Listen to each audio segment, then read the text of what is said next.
السلام علیکم ورحمۃ اللہ۔ سامعین محترم، ایک بھائی نے سوال کیا ہے، کیا تراویح پڑھے بغیر روزہ رکھ سکتے ہیں؟ سنا یہ ہے کہ بغیر تراویح کے روزہ نہیں ہوگا۔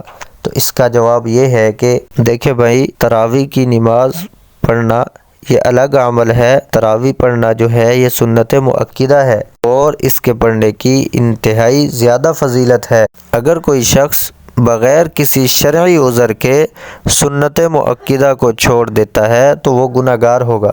اگر کسی شخص کو کوئی شرعی مجبوری نہیں ہے، مثال کے طور پر سفر پر ہونا یا کسی بیماری میں مبتلا ہونا، اس کے باوجود وہ تراویح نہیں پڑھتا تو وہ شخص گناہ گار ہوگا۔ لیکن روزہ جو ہے یہ فرض ہے۔ اگر کوئی شخص بغیر کسی شرعی عذر کے روزہ چھوڑ دیتا ہے تو اس پر ایک تو اس روزہ کی قضا ہوگی، دوسرا اس فرض کو جان بوجھ کر چھوڑنے پر توبہ کی بھی ضرورت ہوگی، توبہ کرنی ہوگی۔ اس لیے اگر کوئی شخص تراویح نہیں پڑھتا لیکن روزہ رکھ لیتا ہے تو اس سے اس کے روزہ میں تو کوئی فرق نہیں پڑے گا، روزہ تو اس کا ہو جائے گا۔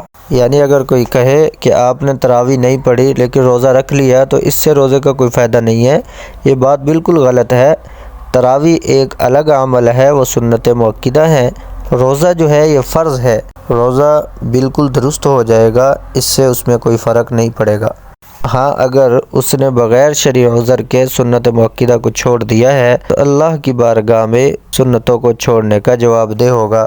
تو خلاصہ کلام یہ ہے کہ اگر کوئی شخص بغیر تراویح پڑھے کے روزہ رکھ لے تو اس کا روزہ ہو جائے گا، لیکن اس کو کوئی ملامت کرے کہ آپ کا روزہ نہیں ہوا، روزے میں اس سے کوئی فرق نہیں پڑتا۔ روزہ الگ چیز ہے، تراویح الگ عمل ہے، تو اس کے تراویح چھوڑنے کا الگ گناہ ہوگا، لیکن وہ روزہ اس کا ہو جائے گا۔